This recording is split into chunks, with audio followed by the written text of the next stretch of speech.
அனைவருக்கும் வணக்கம். மகர ராசிக்காரர்களுக்கு உங்களுடைய வாழ்வில் சந்திக்கக்கூடிய திருமண தடைகள் உள்ளிட்ட பல்வேறு விதமான சுப தடைகள் நீங்கி வாழ்வில் மகிழ்ச்சியும் முன்னேற்றமும் நிறைந்து கிடைப்பதற்கான வாய்ப்பையும் வழியையும் இந்த பங்குனி உத்திர வழிபாடானது மகர ராசிக்காரர்களுக்கு நிச்சயமாக உருவாக்கி கொடுக்கிறது. இந்த வருடம் 25ஆம் தேதி மார்ச் மாதம் நிகழக்கூடிய இந்த பங்குனி உத்திர வழிபாட்டன்று கிரகநிலைகளின் அமைப்பு எப்படி உள்ளது என்று பார்க்கும்போது சூரியன் மிக வலுவாக 3ஆம் இடமான தைரியஸ்தானத்தில் சஞ்சரிக்கும் போது சந்திரன் அஷ்டமஸ்தானமாகிய 8ஆம் இடத்தில் உத்திரம் நட்சத்திரத்தில் வரும்போது இந்த நிகழ்வானது மிகவும் சிறப்பாக கொண்டாடப்படுகிறது. இப்படிப்பட்ட இந்த வேளையில் சூரியனுடன் இணைந்து மிகவும் வலுவாக ராகு மற்றும் புதன் போன்ற கிரகநிலைகளும் 3ஆம் இடத்தை வலுப்படுத்துகின்றன. இப்படி வலுப்படுத்தக்கூடிய இந்த வேளையில் சந்திரன் அஷ்டமத்திற்கு வந்தாலும் பல சிரமங்கள் தடைகள் நீங்கி முன்னேற்றம் நிறைந்து கிடைப்பதற்கான யோகம் உருவாகிறது. மோட்சக்காரகரான கேது 9இல் வலுவாக அமர்ந்திருக்கிறாருங்க.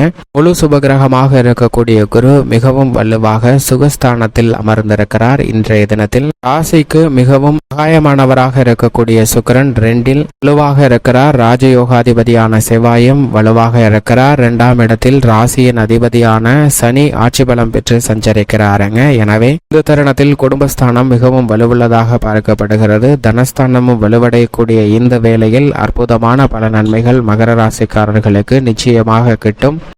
பங்குனி உத்திரம் திருமண தடைகளை நீக்கும் வழிபாடாக நிச்சயமாக திகழ்கிறது என்பதை கிரகநிலைகள் மட்டுமல்ல தெய்வங்களுடைய திருமணங்களும் அதை உறுதிப்படுத்தக்கூடிய வகையில் அமைகிறது. ஏனென்றால் முருக பெருமாளின் திருமணம், ராமரின் திருமணம், சிவன் பார்வதியின் திருமணம் என பல திருமணங்களை இந்த பங்குனி உத்திரம்தான் நிறைவேற்றியிருக்கிறது.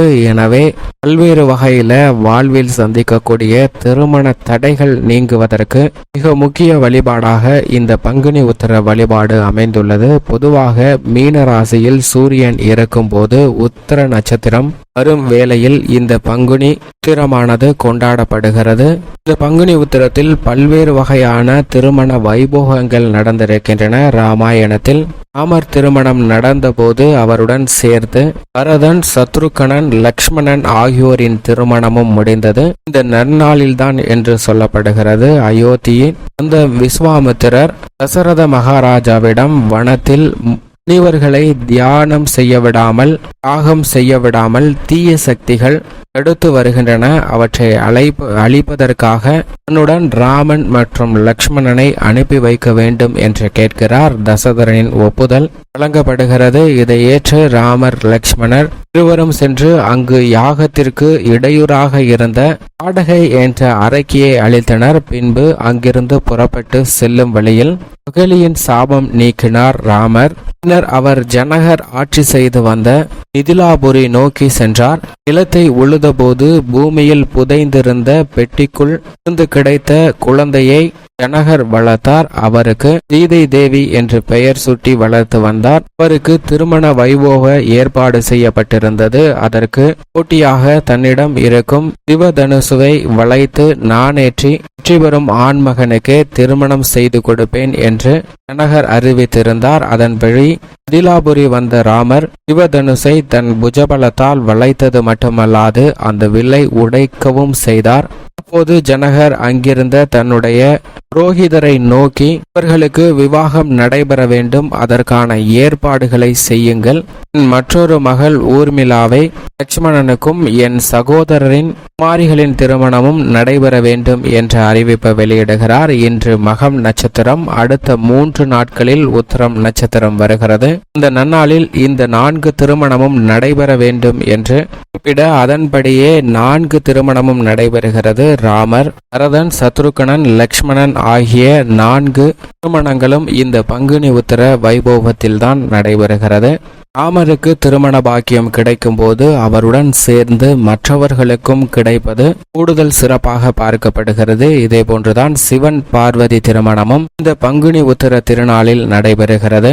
இதே போன்று முருகர் பெருமானின் கல்யாண திருவைபவமும் இந்த பங்குனி உத்திர தினத்தன்றுதான் நடைபெறுகிறது. முருக பெருமார் தேவர்களின் வேண்டுகோள் படி சூரபத்மனை வதம் செய்ததற்கு பிறகு முருகனின் அரிய செயலுக்காக தேவர்களின் துயரத்தை அவர் துடைத்தறிந்த காரணத்தினாலும் தேவர்களின் தலைவனாகிய தேவேந்திரன் தன்னுடைய மகள் தெய்வானையை முருகப்பெருமாளுக்கு மனம் முடித்து கொடுத்தார். அப்படி மனம் முடித்து கொடுக்கக்கூடிய தினமானதுதான் இந்த பங்குனி உத்தரம். இதுபோன்று பல்வேறு வகையான திருமணங்கள் இந்த நாளில் நடைபெற்றுள்ளதுதான் சிறப்பு. தெய்வங்களுக்கு திருமண யோகம் நிறைந்து கிடைக்கக்கூடிய இந்த நாளில் சாதாரண மானுடராக இருக்கக்கூடியவர்கள் திருமணத்திற்காக வேண்டி வழிபாட்டை மேற்கொள்ளும் போது அவர்களுடைய வாழ்வில் இன்ப செய்தியாக இந்த திருமண வைத்போகம் கிடைப்பதற்கான யோகம் உண்டு என்பதை இதுபோன்ற தெய்வீக வழிபாடுகள் உறுதிப்படுத்துகின்றன. அது மட்டுமல்லாது ஆண்டாள் திருமணமும் நடைபெற்றது இந்த பங்குனி உத்திரத்தில்தான். மேலும் கூடுதல் சிறப்பாக பார்க்கப்படுவது ஐயப்பன் அவதரித்ததும் இந்த நன்னாளில்தான்.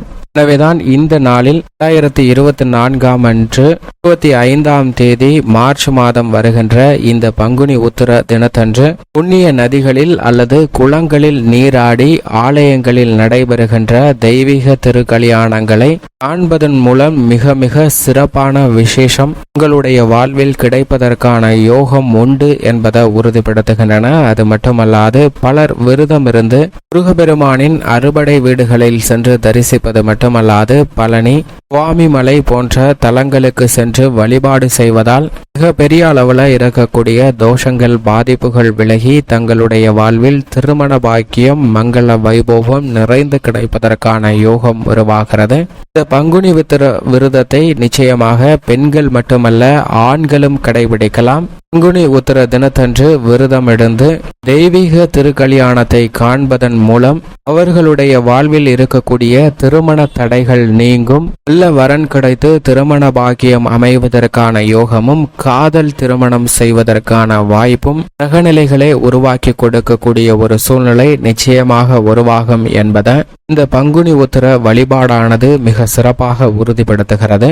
மட்டுமல்லாது திருமணமாகி பல்வேறு வகையான கருத்து வேறுபாடுகளால் பிரிந்து சென்றவர்கள் கூட மீண்டும் தங்களுடைய திருமண பந்தத்தில் இணைந்து மகிழ்ச்சியாக வாழ்வதற்கான யோகமும் நிறைந்து கிடைக்கக்கூடிய ஒரு தருணமாக பார்க்கப்படுகிறது. எனவேதான் இந்த பங்குனி உத்திர வழிபாட்டை மிக சிறப்பாக மேற்கொண்டால் பல்வேறு வகையான திருமண தடைகள் மட்டுமல்ல வாழ்வில் ஏற்படக்கூடிய பல சுப தடைகள் விலகி மகிழ்ச்சி நிச்சயமாக கிடைக்கும் என்பதை கிரகநிலைகள் தெளிவாகவும் துல்லியமாகவும் உறுதிப்படுத்துகின்றன. எனவே இந்த பங்குனி உத்திரத்தன்று விரதமிருந்து வழிபாட்டை மேற்கொள்ளுங்கள். நிச்சயமாக தங்களுடைய வாழ்வில் எதிர்பார்க்கக்கூடிய பல சுப காரியங்கள் வெற்றிகரமாக கிடைக்கும். இவ்வளவு மேன்மையும் சிறப்பும் மிகுந்த இந்த பங்குனி உத்திர வழிபாட்டை மகர ராசிக்காரர்கள் மேற்கொள்வதால் வாழ்வில் நன்மையும் முன்னேற்றமும் மிக சிறப்பாக கிடைக்கும். அதிலும் குறிப்பாக இந்த வருடம் பங்குனி உத்திர தினத்தன்று மகர ராசிக்காரர்கள் விரதமிருந்து வழிபாட்டை மேற்கொண்டு தெய்வீக திருக்கல்யாணங்களை காண்பதால் தங்களுடைய வாழ்வில் ஏற்படக்கூடிய திருமண தடைகள் நீங்கும். பல்வேறு வகையில மகிழ்ச்சியும் முன்னேற்றமும் நிறைந்து கிடைப்பதோடு பல சுப தடைகள் நீங்கி முன்னேற்றம் நிறைந்து கிடைப்பதற்கான யோகம் நிச்சயமாக உருவாகிறது என்பதை கிரகநிலைகள் தெளிவாகவும் துல்லியமாகவும் மகர ராசிக்காரர்களுக்கு உறுதிப்படுத்துகின்றன.